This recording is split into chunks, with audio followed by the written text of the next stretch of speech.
Okay, this is Nick coming to you not live again. And I'm hoping to get this thought down quickly and concise. Concise is a very important goal for me. How almost said it in Spanish, meta. I am eager to be able to condense thoughts, and I know every one of us is busy. I wanted to reflect on something, and I know we're going through a lot right now with Hurricane Harvey and so forth, and a lot of compassion out there too. But even in the midst of that, there are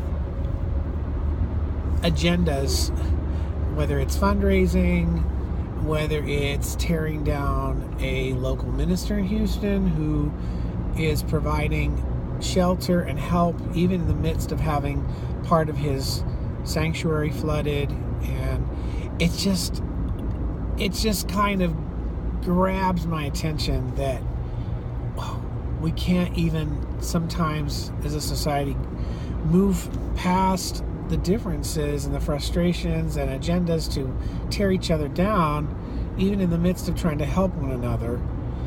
And even before all this happened, we had the Charlottesville issue, and that's what I was actually wanting to speak to right now. And it's really not the most pressing issue, I get that, but I gotta say, I think what comes out of all that I just mentioned is that what's your agenda? What's my agenda, for that matter? Let's be honest, all of us have one. We can't deny it. We all have something that is pressing on our hearts.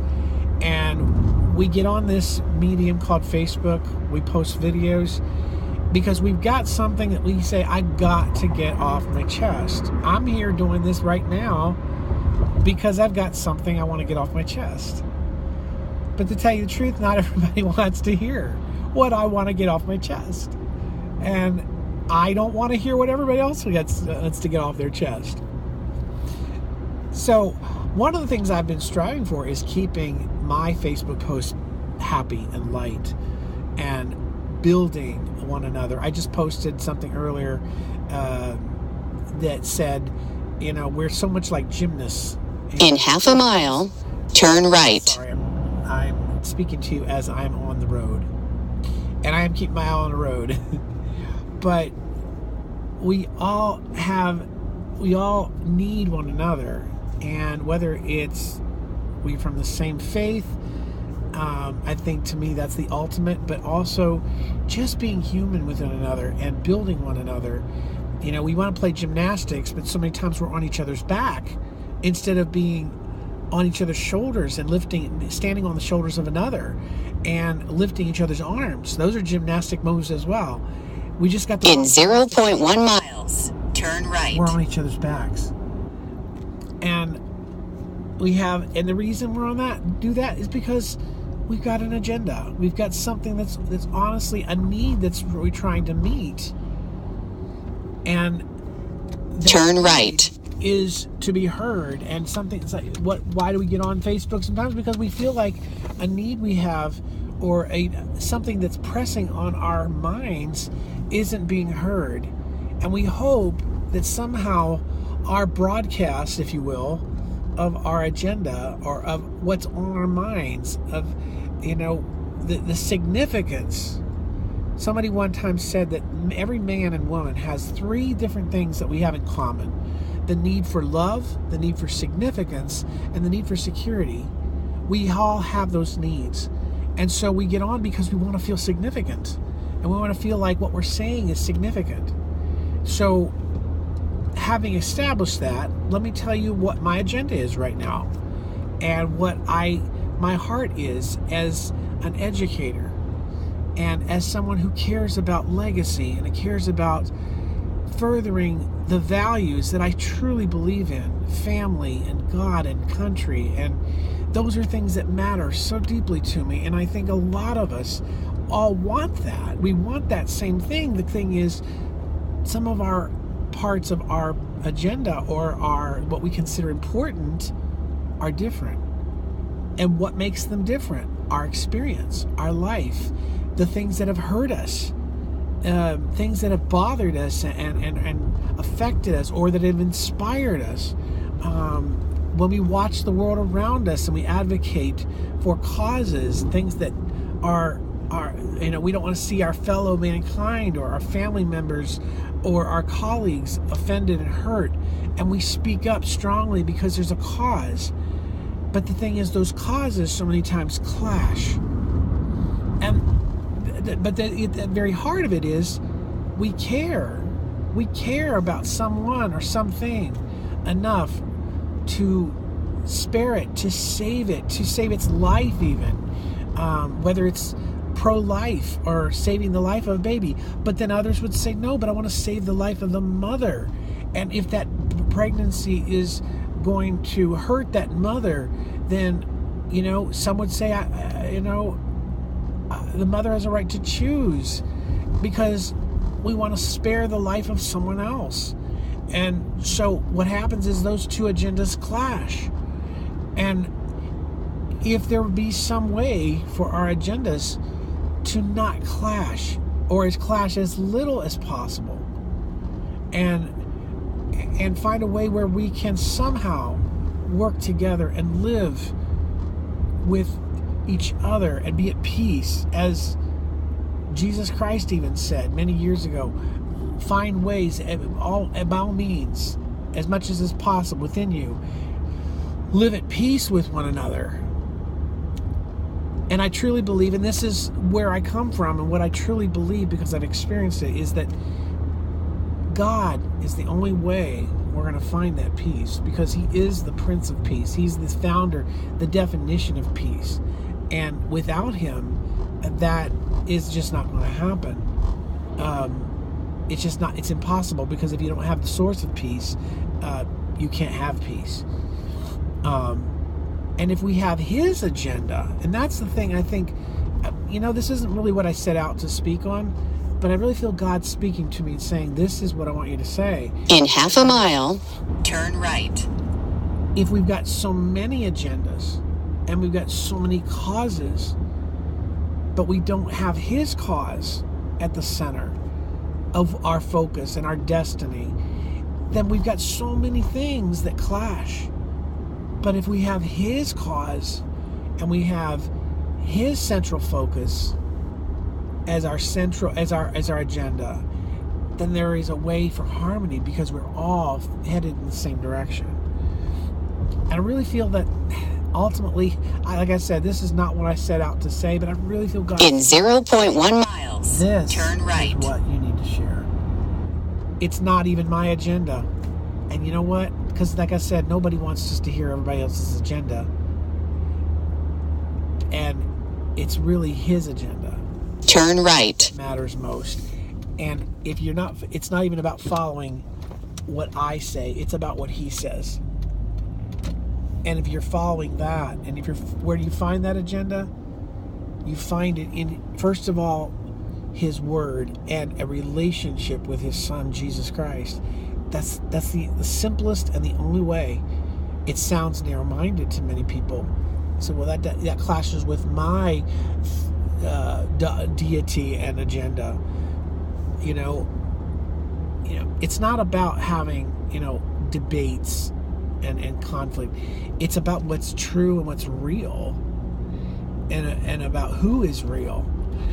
And Jesus Christ is the only, if you go back historically speaking, the tomb of Jesus Christ is the only one that's empty.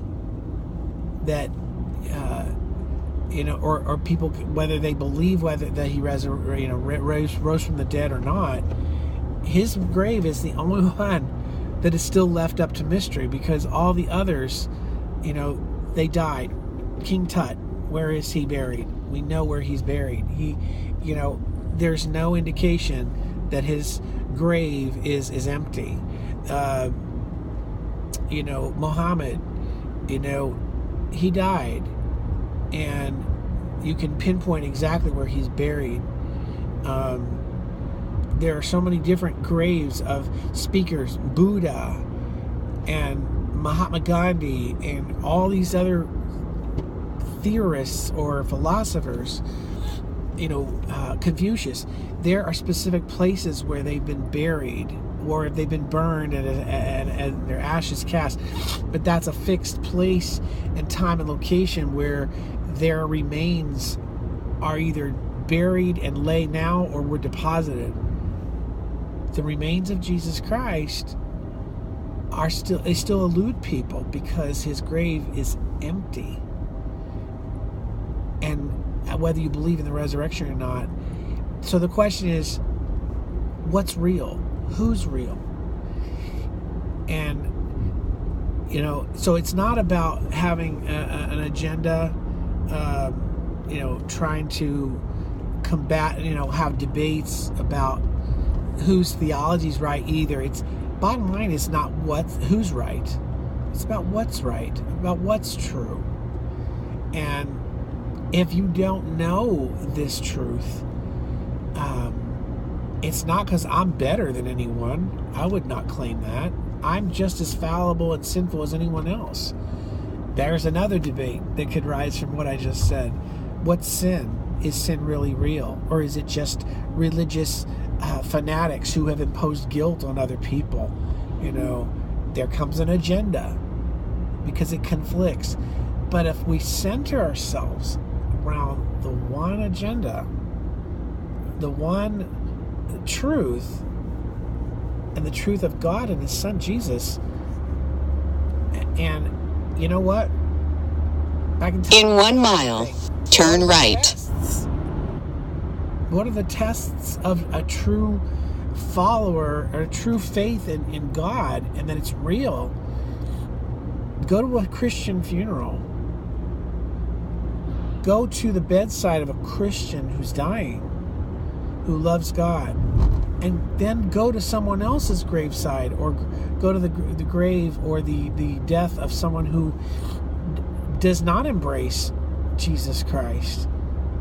And I gotta tell you, you can ask the medics, you can ask the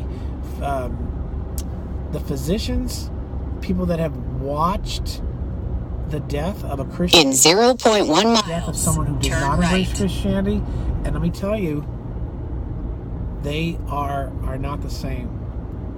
My grandmother, when she passed away in 2003, turn right.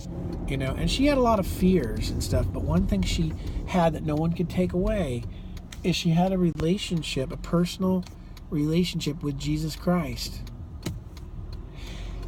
And when she passed away, she had such a command over just a strength.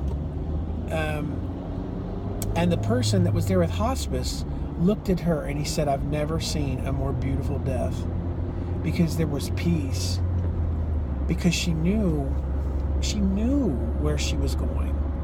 She wasn't afraid of death. In 1 mile, turn left. The question I ask you is, are you afraid of death? Or those who pass away in your surroundings, is there a fear of death? Is it a struggle? Is it a when they die? And my prayer is they won't die without knowing the peace that I'm telling you about, that my grandmother knew. That's one of the major tests of what's real. Because when you're going out with Jesus, death is no longer scary, because you're not going out in a 1/4 mile. You have Turn left. assurance that you know where you're going. And if you don't know Jesus, and don't know, and it's a question of, well, I hope so. I watched a video not long ago, and this old lady, sweet old lady, who had done these shows, cooking shows and stuff, and they said, well, Grandma, do you know where you're going when you die? And she said, turn left. She said, I hope so. Basically kind of a chuckle thing. And I felt so sorry for her, because I thought, oh man, because she did eventually die. Did she ever know? I don't know. Did she know? Because it's not a matter of I hope so. It's a matter of I know so. And I tell you one thing, when I was a child and came to understand the love of Jesus, I received him.